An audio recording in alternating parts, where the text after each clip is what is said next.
Welcome to Howard's Opinion, the only podcast where you get unfiltered and unbiased opinions on the world of sports.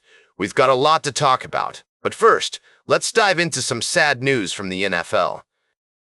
Jordan Devey, a member of the New England Patriots Super Bowl 49 championship team, has passed away at just 38 years old. Devey had a remarkable journey to the NFL, overcoming obstacles such as Osgood, Schlatter disease, which caused him to miss out on playing football in high school.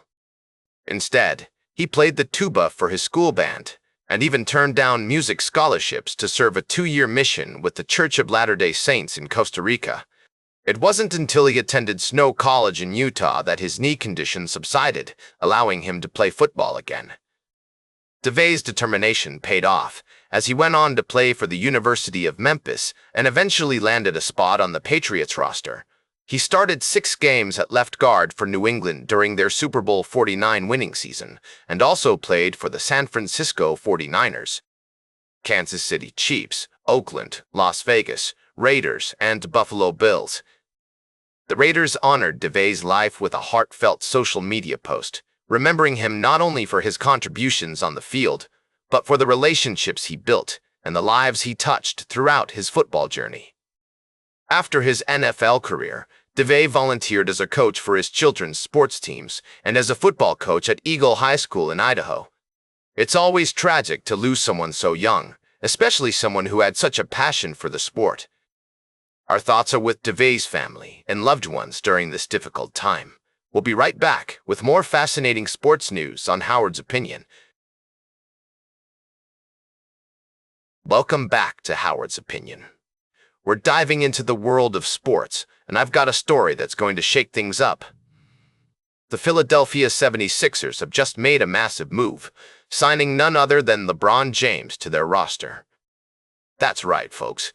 King James is taking his talents to the city of brotherly love, and it's a game changer.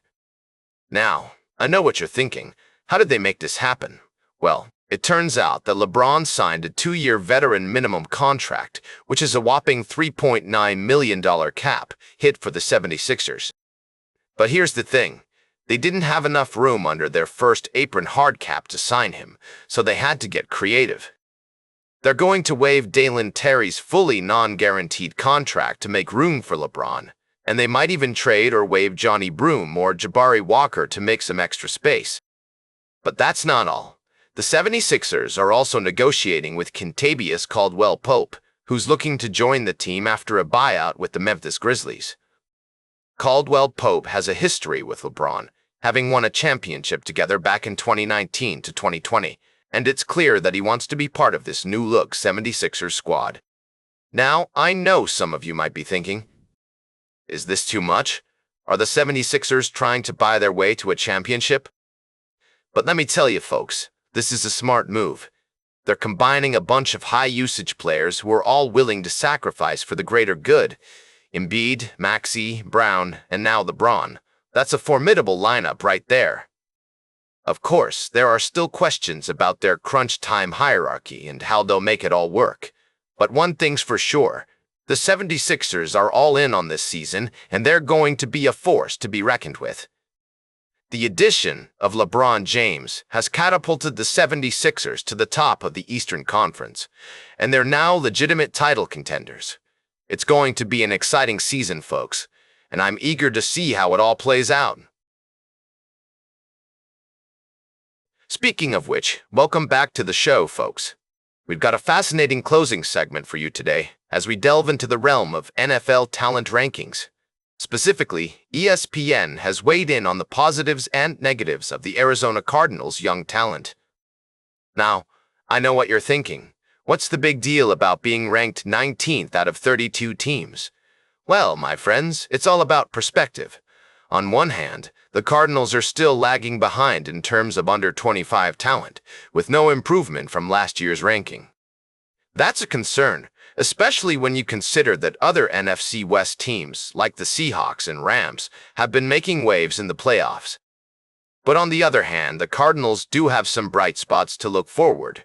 Players like Marvin Harrison Jr., Trey Benson, and Walter Nolan are all expected to make significant contributions this season, despite being under 25. And let's not forget about Jeremiah Love, the number 3 overall pick in the 2026 NFL Draft, who's already making headlines with his impressive college career.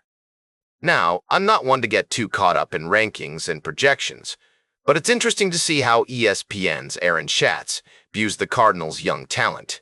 He notes that, while they may not be at the top of the list, they do have some blue-chip players who could make a big impact in the future.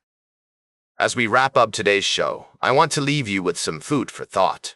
What does it take for a team to truly succeed in the NFL? Is it all about having a strong roster of young talent, or can veteran leadership and experience carry the day? The answer, of course, lies somewhere in between. That's all for today's Howard's Opinion. Remember to like, share, and subscribe, and until next time, keep your head in the game.